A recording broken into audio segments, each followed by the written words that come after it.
सभी प्यारे दोस्तों को नमस्कार। साथियों, कैसे हैं आप सभी लोग? उम्मीद करते हैं बढ़िया होंगे और अपनी तैयारी में लगे हुए। दोस्तों आज हम एसएससी जीडी 11 अगस्त 2024 वाला जो वीकली मॉक टेस्ट आया, दोस्तों आज 11 अगस्त हो चुकी है दोस्तों। ठीक, अगर आप यूपीपी की तैयारी करें तो उसका वीकली मॉक टेस्ट जो है दोस्तों ऑलरेडी पढ़ चुका है दोस्तों। इसलिए हम जीडी वाले बच्चों के लिए थोड़ा लेट ये सोल्यूशन डालते हैं दोस्तों, क्योंकि अभी जीडी का कोई एग्जाम भी नहीं है।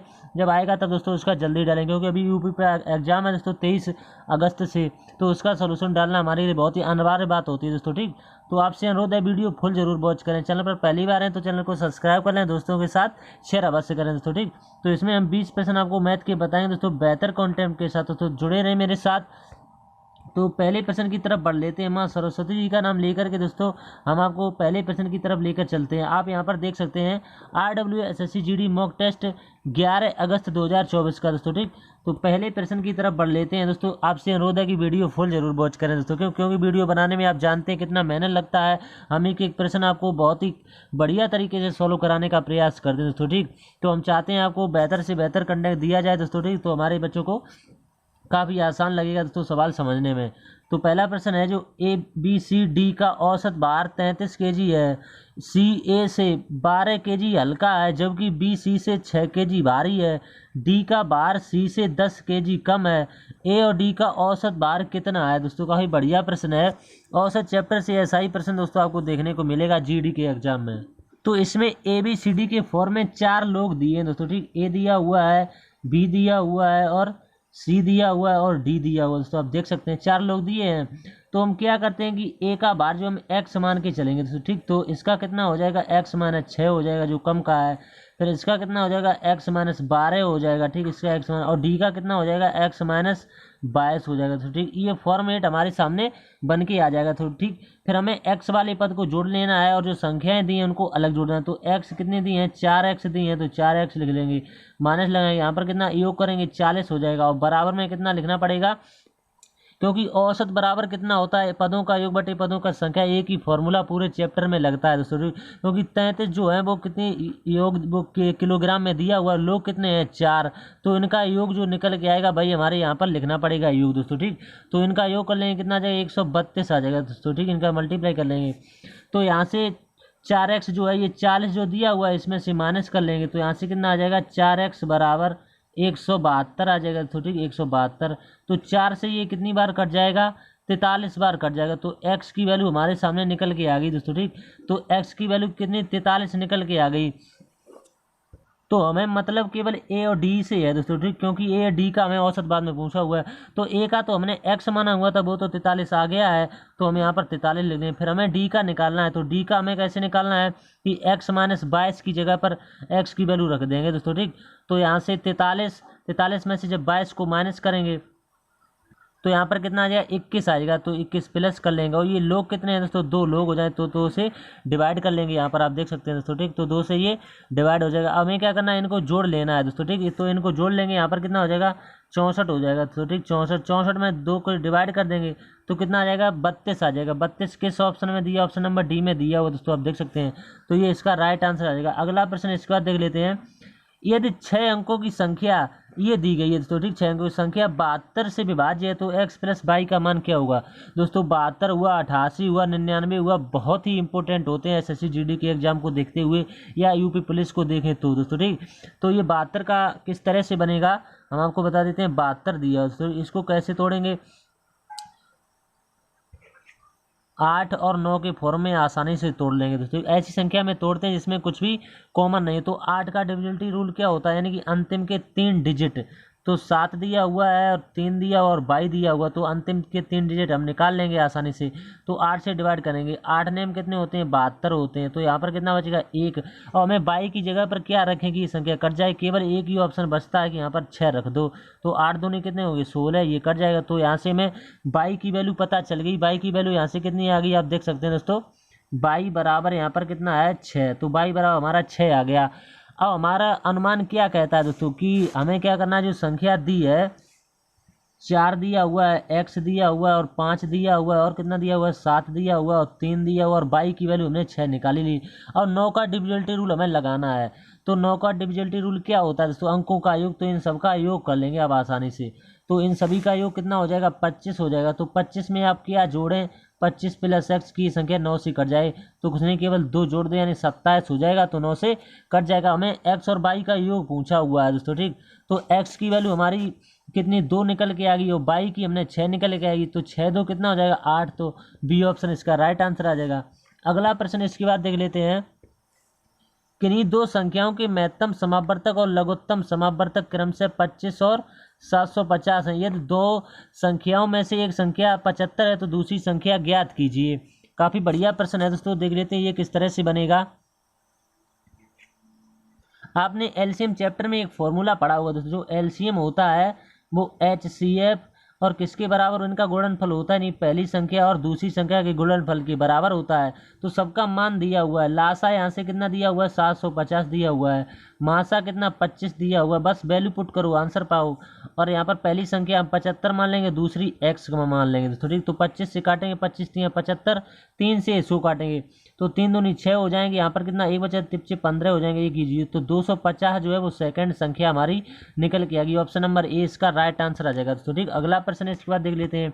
एक एक प्रश्न आपको बहुत ही तरीके से, अलग तरीके से हम समझा रहे हैं दोस्तों, ठीक। तो यहाँ से आपको बार वाला सबसे पहले सॉल्व करना पड़ेगा। तो यहाँ से लिखेंगे दोस्तों, एक एक पॉइंट लिखते चलेंगे। 225 दिया हुआ है माइनस ये बोर्ड मास पर किस तरह से बनेगा, तो 42 दिया हुआ तो 42 ले माइनस यहाँ पर ये कोष्टक लगाएंगे। फिर आपको क्या करना है कि 25 दिया हुआ और यहाँ पर इसको 18 दिया हुआ है और कितना 13 दिया हुआ है, तो यहाँ से इसको माइनस कर लेंगे दोस्तों, ठीक। तो माइनस करेंगे, यहाँ पर माइनस लगा हुआ तो कितना बचेगा 25 और माइनस का यानी माइनस प्लस हो जाएगा तो कितना हो जाएगा 13 हो जाएगा यहाँ पर, ठीक 13। और हमें क्या करना है 225 दिया हुआ तो 225 लिख लेंगे माइनस यहाँ पर 42 और यहाँ पर माइनस दोस्तों यहाँ पर लगा हुआ, जब इसको जोड़ेंगे और 42 में से माइनस कर लेंगे तो यहाँ पर 38 बचेगा, तो ठीक 38। तो 225 दिया हुआ है और माइनस का इसमें से घटाएंगे 42 में से 38 तो 4 बचेगा, तो 225 में से 4 को माइनस करेंगे तो 221 इसका राइट आंसर रहेगा दोस्तों, ठीक। उम्मीद करते हैं समझ में आ गया होगा। अगला प्रश्न इसके बाद देख लेते हैं। संख्याओं 7 4 4 और 2 में से प्रत्येक में कौन सी संख्या जोड़ी जाए कि परिणामी संख्या निरंतर अनुपात में हो दोस्तों। तो कुछ नहीं करना, चाहे आप x मान के कर लें चाहे कुछ भी मान कर लेंगे, आपका आंसर बहुत ही आसान तरीके से आ जाएगा दोस्तों, ठीक। तो हम बता देंगे आपको। तो 7 दिया हुआ है इसमें हम x जोड़ देंगे दोस्तों, ठीक। और 4 दिया हुआ है इसमें भी x जोड़ लेंगे और बराबर लगाएंगे। फिर 4 दिया हुआ है इसमें भी x जोड़ लेंगे और ये आपस में अनुपात में हो जाएंगे दोस्तों। तो यहाँ से बटे में कितना बचा हुआ है 2 बचा हुआ है प्लस का x, तो इसी में कैंची का मल्टीप्लाई कर देंगे, बस आंसर आ जाएगा दोस्तों, ठीक। तो यहाँ से मल्टीप्लाई करेंगे, 7 दूनी कितना हो जाएगा 14x हो जाएगा, प्लस का 9x हो जाएगा और यहाँ पर जुड़ जाएगा 7 में तो तभी 9x आएगा और प्लस का x स्क्वायर हो जाएगा और बराबर में 16x, दोबारा कैंची का मल्टीप्लाई होगा प्लस का 8x और प्लस का एक्स स्क्वायर दोस्तों, ठीक। तो एक्स स्क्वायर से एक्स स्क्वायर यहाँ से कट जाएगा, तो यहाँ से एक्स की वैल्यू जब तुलना कर लेंगे तो 2 आ जाएगी दोस्तों, ठीक। ऑप्शन नंबर ए इसका राइट आंसर हो जाएगा। अगला प्रश्न इसके बाद देख लेते हैं। एक आदमी अपनी आय का 72% खर्च करता है, यदि उसकी आय 28% बढ़ जाती है और उसका व्यय 25% बढ़ जाता है तो उसकी बचत में प्रतिशत वृद्धि या कमी क्या है। बढ़िया प्रश्न है, तो परसेंट से लिया गया है, काफ़ी बढ़िया प्रश्न परसेंट से बनते हैं दोस्तों। तो आय आप इसमें कितनी मानेंगे, आय आप कोई चीज़ अपने आप में 100% होती है तो हम 100% ही मान के चलेंगे दोस्तों, ठीक। तो खर्च जो है वो कितना, उसकी आय का 72% खर्च करता है, तो यहाँ से निकालेंगे तो आय है इसका 72% खर्च हो जाता है, 72% खर्च। और बचत जो यहाँ से कितनी हो जाएगी 100 में से हमें कितनी 72 माइनस करनी पड़ी, तो 100 में से 72 को माइनस कर लेंगे तो वो बचत आ जाएगी दोस्तों, ठीक। बचत कितनी आ जाएगी 28 की आ जाएगी। अब आय में वृद्धि कितने की हो रही है 28 की हो गई, तो यहाँ से कितनी 128 हो जाएगी, साधारण सी बात है। आय में जब वृद्धि होती तो 128 और वृद्धि यहाँ से कितनी हो जाएगी 72 दिया हुआ है और इंटू करेंगे 125 और बटे कितना कर देंगे 100 कर देंगे, तो 25 चौको 100, 25 पंचे 125, 4 से ये कितनी बार कट जाएगा 18 बार कट जाएगा, तो 18 पंचे यहाँ से कितना 90 निकल के आ गए। तो नई बचत यहाँ से कितनी आ गई वो देख लेंगे दोस्तों, ठीक। नई बचत, तो नई बचत हम आपको अगले पेज पर यहाँ पर बता देते हैं। नई बचत जो है 128 माइनस का 90 कर देंगे तो यहाँ से कितनी आ जाएगी 38 आ जाएगी। अब बचत में वृद्धि भी होगी तो कितने की वृद्धि होगी 38 माइनस का 28, कितने की वृद्धि होगी दोस्तों 10 की होगी। हमें प्रतिशत वृद्धि बतानी है, वो वृद्धि अलग होती है, परसेंट में वृद्धि अलग होती है, तो 10 की वृद्धि हुई किससे 28 से, परसेंट में बताने के लिए इंटू 100 कर देंगे, तो यहाँ से कितना निकल आएगा 35.7% इसका राइट आंसर होगा दोस्तों। उम्मीद करते हैं समझ में आ गया होगा। बहुत ही आसान तरीके से हमने आपको बताने का प्रयास किया है। अब प्रश्न अगला है, ये भी काफ़ी बढ़िया प्रश्न है। 27,000 की राशि को दो भागों में ए और बी में इस प्रकार विभाजित किया जाता है कि 15% वार्षिक दर पर ए और बी क्रम से 2 वर्षों और 4 वर्षों बाद प्राप्त साधारण ब्याज बराबर है। ए और बी दोनों में प्राप्त कुल ब्याज ज्ञात कीजिए, यानी दोनों का ब्याज आपको बताना है। तो देख लेते हैं, ये भी बढ़िया प्रश्न है।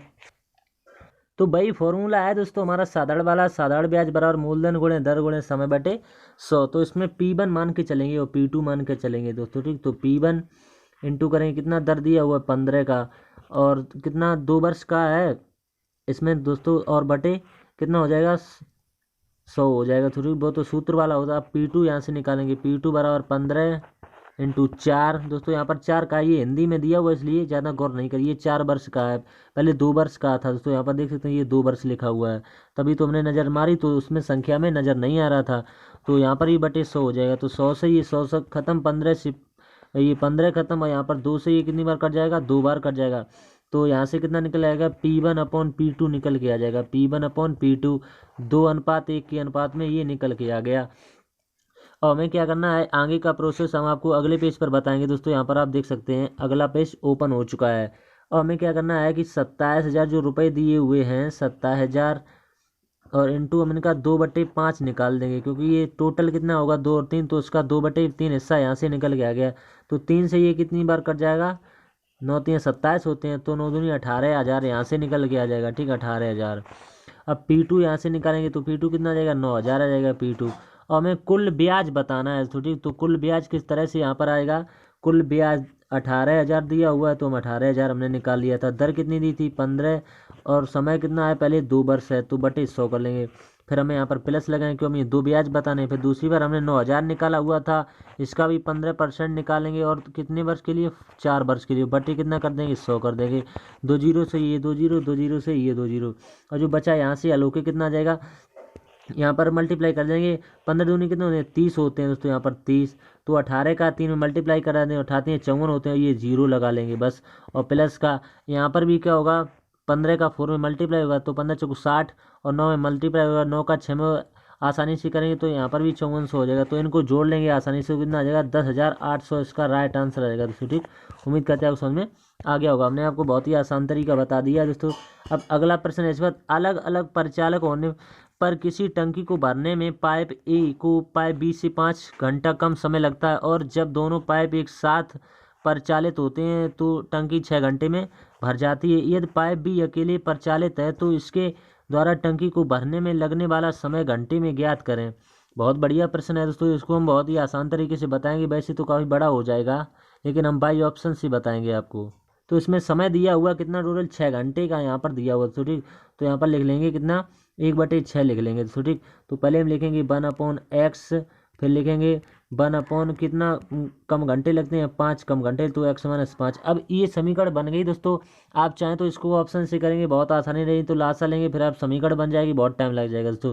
तो ऑप्शन उठाएंगे सीधा 15 पहले, तो x की जगह पर 15 लिखेंगे, 1/15 हो जाएगा प्लस, फिर यहाँ पर x की जगह 15 रखेंगे, 5 माइनस होगा यहाँ पर, तो 10 बचेगा।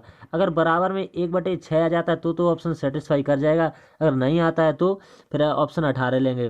तो यहाँ से एलसीएम लेंगे, तो एलसीएम यहाँ से कितना आ जाएगा, 30 आ जाएगा एलसीएम। तो 15 दूनी 30, ऊपर 2 हो जाएगा, प्लस करेंगे, फिर 10 3 30, तो 3 हो जाएगा। तो ऊपर जोड़ेंगे कितना आ जाएगा, 5 आ जाएगा, नीचे 30 है, तो इसको काटेंगे, 5 कम 5, 5 छक्का 30, तो 1/6 आ गया, यानी कि हमारा सेटिस्फाई कर गया। ऑप्शन नंबर ए इसका राइट आंसर होगा। अब अगला प्रश्न है, इसके बाद रवि सुबह 8:20 बजे अपने घर से अपने स्कूल के लिए साइकिल से चलना शुरू करता है। यदि वह अपनी साइकिल 10 किलोमीटर प्रति घंटा की चाल से चलाता है तो वह स्कूल के लिए निर्धारित समय से 8 मिनट की देरी से पहुंचता है, और यदि वह अपनी साइकिल 16 किलोमीटर प्रति घंटा से चलाता है तो वह स्कूल के लिए निर्धारित समय में 10 मिनट पहले पहुंच जाता है। स्कूल शुरू होने तक निर्धारित समय क्या है। इसमें समय पूछा हुआ है, बढ़िया प्रश्न है, इसको देखते हैं। तो समय बराबर क्या होता है, समय बराबर होता है दूरी बटे चाल दोस्तों, ठीक। ये फॉर्मूला आपको पता होना चाहिए। तो यहाँ पर लिखेंगे 8/60 और इंटू 60 कर देंगे, और इंटू 48 कर देंगे। तो यहाँ से जो निकल के आए वो 8:20 बजे सवाल में कहा है दोस्तों, 8:20 बजे प्लस यहाँ पर हमें कितना 48 में से 8 को माइनस कर देंगे, तो यहाँ से कितना आ जाएगा 40। तो यहाँ पर ये पहले कब बजी थी, यानी कि 8 बजे, ये 8:20 बजे बजी थी। तो अब 40 मिनट और इसमें प्लस हो जाएगा। यहाँ पर 48 में से 8 को घटा लें तो 40 मिनट यहाँ से और प्लस हो जाएगा। तो 40 मिनट जब प्लस होगा तो कितना बज जाएगा, 9 बज जाएगा दोस्तों। तो 9 बजे इसका राइट आंसर रहेगा। तो ठीक, उम्मीद करते हैं क्वेश्चन में आगे। सवाल दोस्तों देखो कितना बड़ा दिया हो, लेकिन सोल्यूशन बहुत ही आसान है। अब अगला सवाल है इसके बाद, 42 सेंटीमीटर व्यास वाले ठोस शीशे के गोले से 3 सेंटीमीटर व्यास वाली कुल कितनी शीशे की गोलियां बनाई जा सकती हैं दोस्तों। बढ़िया प्रश्न है ये दोस्तों। तो इसमें भी एक फॉर्मूला होता है, हम आपको बता रहे हैं, RQ बराबर एन, यानी कि उनकी संख्या होती है, और छोटा RQ दोस्तों। ठीक, तो इसी में वैल्यू पुट कर देंगे। तो ये क्या दिया हुआ, ये व्यास दिया हुआ, तो त्रिज्या इसकी आधी हो जाएगी। तो 21 इसकी त्रिज्या होगी, तो 21 का Q हो जाएगा यहाँ से एन। और फिर यहाँ पर कितना हो जाएगा, 3 सेंटीमीटर व्यास का है, तो इसकी आधी त्रिज्या हो जाएगी। तो इसका भी वर्ग यानी Q कर देंगे यहाँ से। तो इसका Q यहाँ से n की वैल्यू हम निकाल लेंगे। तो n बराबर कितना हो जाएगा, 21 इंटू 21 और इंटू 21 और इंटू ऊपर Q कितना, 2 का Q कितना होता है, 8 हो जाता है। तो इंटू 8 कर देंगे, 8, और 3 का कितना Q का होता है, 27 होता है। तो यहाँ से आप कैलकुलेशन को आसानी से सॉल्व कर लेंगे। तो इसका आंसर ऑप्शन नंबर बी आ जाएगा। बस कैलकुलेशन है, आप काट सकते हैं, 3 से कटेगा, 7 से कटेगा, ये 7 तो 21 हो, यहाँ से कट जाएगा दोस्तों आसानी से, कुछ कैलकुलेशन नहीं है। ठीक, अगला सवाल है, 2 वस्तुओं में से प्रत्येक को 5104 के मूल्य पर बेचा जाता है। उनमें से एक वस्तु को विक्रेता को 16% का लाभ होता है और दूसरी वस्तु पर 12% की हानि होती है। विक्रेता को कुल मिलाकर कितना % लाभ अथवा हानि हुई है। बढ़िया प्रश्न है, ऐसा सवाल पिछले भी मॉक टेस्ट में हमने आपको बताया था दोस्तों। तो इसमें SP1 और SP2 बराबर दिया हुआ दोस्तों। ठीक, क्योंकि 5144 दिया हुआ, यानी कि फर्स्ट का और सेकंड का। तो फर्स्ट भी हम मानेंगे 5104 मानेंगे, और दूसरा भी 5104 मानेंगे। तो ये टोटल जोड़ लेंगे तो कितना आ जाएगा, यहाँ से 10,208 आ जाएगा दोस्तों। ठीक, तो यहाँ से ये टोटल आ गया हमारे पास। अब हमें जो कहा है, पहले 16% का लाभ का है, फिर 12% का लाभ का है। तो वो चीज़ हम आपको अगले पेज पर बताएंगे दोस्तों। ठीक, तो यहाँ पर हम आपको बताएंगे बहुत ही आसान तरीके से। कितना दिया, 5104 दिया हुआ था जी, 5104 और इंटू 100 करेंगे और बटे 110, और फिर प्लस लगाएंगे। फिर कितना दिया हुआ, 5104 और बटे 88, जितना लाभ और वो हानि का है दोस्तों भाई हम नीचे लिख रहे हैं, 100 में से माइनस करके इंटू 100 कर देंगे। तो 100 यहाँ से कॉमन ले लेंगे, तो 100 कॉमन आ जाएगा। तो कितना, 5104 और बटे 116 आ जाएगा नीचे, और प्लस का 5104 और बटे कितना हो जाएगा, 88 हो जाएगा। बस इतना प्रोसेस बचा है। अब आगे कितना, हमने 100 कॉमन ही ले लिया था, फिर कितना बचा, ऊपर काट लेंगे तो 44 आ जाएगा, और फिर काटेंगे तो 58 आ जाएगा, और इंटू करेंगे यहाँ से, ये हो जाएगा। तो ठीक, तो यहाँ से कितना आ जाएगा, 100 और इंटू कितना, इनको जोड़ लेंगे तो कितना आ जाएगा, 102 आ जाएगा। तो इसी का मल्टीप्लाई कर देंगे तो कितना आ जाएगा, 10,200 आ जाएगा। और हमें प्रतिशत लाभ बताना है दोस्तों। ठीक, तो प्रतिशत लाभ हम बताएंगे। प्रतिशत लाभ बराबर क्या होता है, लाभ लाभ और इंटू 100 हो जाएगा, यहाँ से इंटू 100 और बटे क्रय मूल्य 10,200। तो यहाँ से 2 जीरो से 2 जीरो कट जाएगा। तो इसमें इसका डिवाइड कर देंगे तो कितनी बार करेगा, 0.08 जो है इसका राइट आंसर आएगा। तो ठीक, उम्मीद करते हैं उसमें आ गया हुआ। ये किस ऑप्शन में दिया हुआ है देख लेते हैं, ऑप्शन नंबर डी इसका राइट आंसर आएगा। अगला प्रश्न इसके बाद देख लेते हैं। ये प्रश्न है, एक दुकानदार एक पर्स पर 25% की छूट देता है। यदि वह 37% की छूट देता तो उसे लाभ के रूप में 120 रुपये कम प्राप्त होते। तो पैसे जो पर्स है का अंकित मूल्य आपसे यानी MRP पूछा हुआ है दोस्तों। तो बढ़िया प्रश्न है, देखते हैं इसको भी। तो 37% और माइनस का 25% बराबर किसके होगा, 120 के बराबर हो जाएगा। तो यहाँ से कितना बचेगा, 12। तो 12% बराबर यानी 12x बराबर कितना हो जाएगा, 120। तो 12 से 12 ये कट जाएगा, तो x की वैल्यू यहाँ से 10 आ गई। तो हमें अंकित मूल्य हमें यानी कितना मानना पड़ता है, 100। तो 100 की वैल्यू आपको बतानी है। तो यहाँ से कितना आ जाएगा, 1000 इसका राइट आंसर आएगा। तो कितना बढ़िया प्रश्न था ये, कि झपट में हमने आपको बता दिया दोस्तों। ठीक, यदि ब्याज वार्षिक रूप से संयोजित किया जाता है तो ये कितना दिया हुआ है, 4,50,000 की राशि पर 10% की वार्षिक दर से 2 वर्षों में प्राप्त चक्रवृद्धि ब्याज। इसका हम इतना आसान तरीका आपको बता देंगे दोस्तों, केवल इतने में ही सॉल्यूशन आ जाएगा, इससे बाहर नहीं निकलेगा।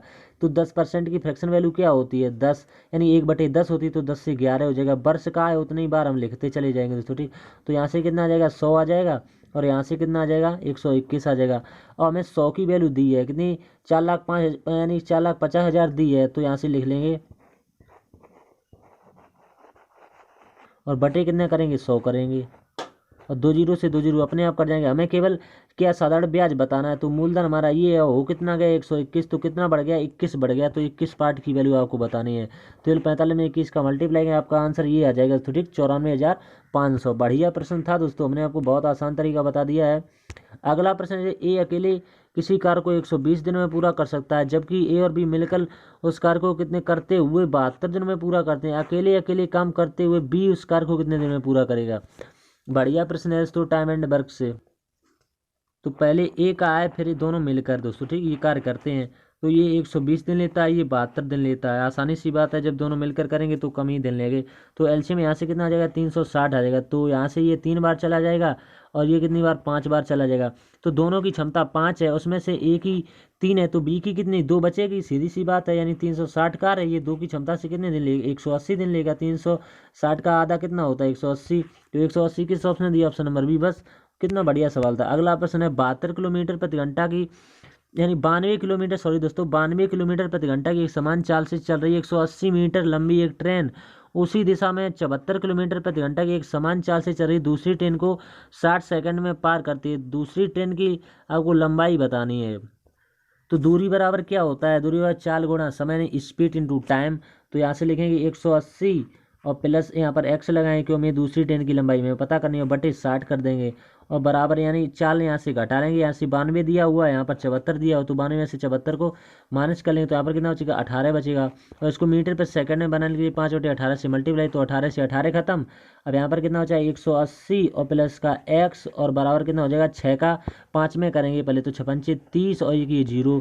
तो 300 यहाँ पर दिया, 300 में से 180 को माइनस कर देंगे तो यहाँ से कितना आ जाएगा 120 आ जाएगा। तो 120 इसका राइट आंसर होगा। तो ऑप्शन नंबर ए में आपको दिखाई दे रहा होगा बहुत आसान तरीके से। सुधीर ने अपनी वस्तुओं को उत्पादन लागत पर से केवल 8% अधिक पर बेचने का दावा किया, लेकिन एक ऐसे बाट का प्रयोग किया जिस पर 250 यानी 750 ग्राम लिखा हुआ था, हालांकि वास्तव में इसका वजन 720 केजी था दोस्तों। तो सुधीर द्वारा अर्जित किया गया वास्तविक लाभ प्रतिशत कितना था। तो बढ़िया प्रश्न है दोस्तों। यहाँ पर कितना दिया हुआ है 720 दिया हुआ है, हम इसको रेशियो के फॉर्म में यहाँ पर 750 दिया हुआ है। तो अब जीरो को हटा लेंगे तो बहुत आसान कैलकुलेशन हो जाएगी दोस्तों ठीक। तो यहाँ से कितना हमें लिखना पड़ेगा 8% का लाभ हो जाएगा। तो यहाँ से मैं 100 लिखना पड़ेगा, 100 से 8% का लाभ तो 108 हो जाएगा। इसको भी आप काट लेंगे तो आपको आसानी रहेगी। यहाँ पर 50 आ जाएगा, यहाँ पर कितना आ जाएगा 54 और एक बार कट जाएगा, ये 25 आ जाएगा, यहाँ पर ये कितनी आ जाएगा यहाँ पर कितना 27 आ जाएगा। तो हम आपको अगले पेज पर इसका बहुत ही आसान तरीका बताएंगे दोस्तों। आप देख सकते हैं कितनी जल्दी से आंसर आ जाता है। तो हमने ऊपर कितना निकाल लिया था 72 और 75 यहाँ पर निकाल लिया था, फिर हमने कितना 25 और फिर 27 निकाल लिया था। अब देख लीजिए दोस्तों कितनी झपट में आंसर आएगा। तो यहाँ से मल्टीप्लाई कितना हो जाएगा 800 हो जाएगा, यहाँ पर कितना हो जाएगा 20-25 हो जाएगा। तो ठीक, तो हमें क्या प्रतिशत लाभ ही तो बताना है। तो यहाँ से कितना हुआ है 225 का लाभ हुआ है, और किस पर हुआ है 1800 पर हुआ है, और इंटू कितना कर देंगे 100 कर देंगे। बस 2 जीरो से 2 जीरो खत्म, 18 का 225 में डिवाइड कर देना, बस 12.5 इसका राइट आंसर आएगा। तो यानी कि 12.5%। उम्मीद करते हैं आपको समझ में आ गया होगा। अगला प्रश्न इसके बाद देख लेते हैं। एक थैले में 1 रुपये 2 रुपये 5 रुपये के सिक्के के रूप में 840 रुपये 1 2 और 5 के सिक्के 8 1 5 के अनुपात में हैं। थैले में 5 के सिक्के कितने हैं। बढ़िया प्रश्न, इसमें सिक्कों की संख्या आपसे पूछी है दोस्तों ठीक। तो देख लेते हैं इसको। 1 रुपये के दिए हुए हैं और कितने 2 रुपये के दिए हुए हैं और 5 रुपये के दिए, इनका रेशियो कितना दिया हुआ 8 का और 2 का और कितने का दिया हुआ है, यानी 8 का और 1 का दोस्तों यहाँ पर दिया हुआ और 5 का दिया हुआ ठीक 5 का। तो यहाँ से हम मल्टीप्लाई करेंगे तो 8 आ जाएगा, यहाँ पर 2 आ जाएगा, यहाँ पर 5 25 हो जाएगा, और टोटल हमारे हिसाब से ये कितना होगा हम जोड़ेंगे तो हमारे हिसाब से 35 आ जाएगा। सवाल में कितना दिया हुआ है 840 दिया हुआ है। तो एक पार्ट की वैल्यू यहाँ से कितनी 24 आ जाएगी, और पूछा क्या हुआ 5 के सिक्कों की संख्या, तो हम 5 से यहाँ पर मल्टीप्लाई कर देंगे तो 24 पंच यहाँ से कितने हो जाएगा 120 जो है इसका राइट आंसर आएगा। तो ठीक, आप मल्टीप्लाई करके देख सकते हैं। अगला प्रश्न इसके बाद एक्स वाई से 25% कम, जेड एक्स से वाई के योग से 40% अधिक है, तो एक्स के दोगुने से जेड कितने प्रतिशत अधिक है। एक स्थान तक आपको बताना है, दशमलव लगा हुआ है। तो यहाँ से निकालेंगे जेड बराबर एक्स प्लस का वाई, और ये कितना होगा यानी 40% इसके योग का है, तो 140 हो जाएगा, बटे 100 कर देंगे। तो एक्स प्लस का वाई कितना हो जाएगा 0 से 0 कट जाएगा 7 आ जाएगा, यहाँ पर 5 आ जाएगा, तो इंटू करेंगे 7/5 आ जाएगा यहाँ से, और बराबर फिर यहाँ पर कितना 165 इंटू 7/5। तो जेड यहाँ से कितना निकल के आ जाएगा जेड बराबर 33 इंटू का कितना आ जाएगा 7, तो ये मल्टीप्लाई कितना हो जाएगा 231 हो जाएगा। तो ठीक, तो 231 में से हम 130 को माइनस कर देंगे और बटे 130 और इंटू कितना करेंगे, 100 करेंगे दोस्तों। ठीक, तो यहाँ से कितना आ जाएगा, 101 और बटे 130 आ जाएगा। ठीक, और इंटू 100 कर देंगे। तो इस कैलकुलेशन को आप सॉल्व करना है, बस आ जाएगा 77.70%। ऑप्शन नंबर कौन सा राइट होगा इसका देख लेते हैं। यहाँ पर दिया हुआ है ऑप्शन नंबर 20 का राइट आंसर होगा। तो ठीक, उम्मीद करते हैं समझ में आ गया। अब 2 प्रश्न बचे हुए बस। एक नाव शांत जल में एक निश्चित दूरी तय करने में धारा की दिशा में उससे दोगुनी दूरी तय करने में लगने वाले समय की तुलना में 40% कम समय लेती है। यदि शांत जल में नाव की चाल 25% किलोमीटर यानी 25 किलोमीटर प्रति घंटा है तो धारा की 4 किलोमीटर प्रति घंटा में ज्ञात की। दोस्तों परसेंट से कहीं भी सवाल बन सकता है। देखो नाव धारा में परसेंट से सवाल बन गया। तो समय बराबर क्या होता है, समय बराबर दूरी बटे चाल होता है। तो ठीक, तो डी अपॉन एक्स बराबर 2D/x प्लस का बाई, और ये कितने के बराबर, 2/5 के बराबर, यानी 40% की फ्रैक्शन वैल्यू क्या होती है, 2/5। तो यहाँ से कितना निकल गया, एक्स प्लस का बाई और बटे एक्स, और बराबर में कितना लिखना है, 4/5 लिखना पड़ेगा। ठीक, तो अगले पेज पर आपको बता देते हैं दोस्तों, दूसरा कलर का उपयोग कर लेते हैं हम। यहाँ पर सफ़ेद कलर लेते हैं। तो एक्स प्लस का बाई बटे एक्स और बराबर कितना होगा, 4/5। तो यहाँ से हमें वैल्यू दी है किसकी, 25, यानी एक्स की वैल्यू दी है। यहाँ से 25 सवाल में देख सकते हैं, 25 प्लस का बाई और बटे 25 और बराबर कितना होगा, 4/5 हो जाएगा। 4/5 तो 5 से ये कितनी बार कट जाएगा, 5 बार। तो 5 चौको 20 हो जाएंगे। जब 20 हो जाएंगे यानी कि 25 प्लस का बाई बराबर 20 हो जाए, तो बाई बराबर 25 में से 20 को माइनस कर, तो 5 इसका राइट आंसर रहेगा दोस्तों। ठीक, उम्मीद करते हैं समझ में आ गया होगा। अगला प्रश्न इसके बाद देख लेते हैं, प्रश्न नंबर लास्ट होगा दोस्तों। ठीक, तो हम आपको 20 के 20 प्रश्न बहुत ही आसान तरीके से हमने आपको बताया दोस्तों। ठीक, एक आयताकार भूखंड की लंबाई इसकी चौड़ाई की 390 गुनी है। तो ठीक, चौड़ाई की 390 गुनी है। यदि आयताकार भूखंड का क्षेत्रफल आपको दिया है 2700 मीटर स्क्वायर, तो आयत का भूखंड की चौड़ाई आपको बतानी है, यानी एल भी दिया हुआ है, यानी ये 90 गुनी दिया, बहुत दिया दे दिया है। तो ये रेशियो के फॉर्म में लिखना है। तो 90 की वैल्यू किसके बराबर लिखनी पड़ेगी, यानी क्षेत्रफल दिया हुआ तो आप इसको गुणा कर लेंगे तो इसकी कोई वैल्यू नहीं रहेगी 9 1 की, तो 90 आ जाएगा। कितना दिया हुआ, 2700। तो एक पार्ट की वैल्यू यहाँ से कितनी आ जाएगी, 1 जीरो से 1 जीरो कट जाएगा, 9 से ये काट देंगे, 9 3 27, तो 30 आ जाएगा। यानी कि बी की वैल्यू यहाँ से 30 कुछ भी मान लें, तो 30 मीटर इसका राइट आंसर रहेगा। उम्मीद करते हैं हमने आपको 20 के 20 प्रश्न बता दिए दोस्तों। ठीक, कितना 27 मिनट का समय हो चुका है। फिर जीडी में यूपी पुलिस से काफ़ी ज़्यादा दोस्तों मैथ कठिन आता है, आप जानते ही हैं, तो इसमें टाइम तो लग ही जाता है दोस्तों। ठीक, तो वीडियो अच्छा लगा है तो दोस्तों के साथ शेयर अवश्य कर दें दोस्तों। ठीक, चैनल पर पहली बार हैं तो सब्सक्राइब अवश्य कर लें। तो ठीक, तो मिलते हैं फिर अगले मॉक टेस्ट में, तब तक के लिए धन्यवाद दोस्तों।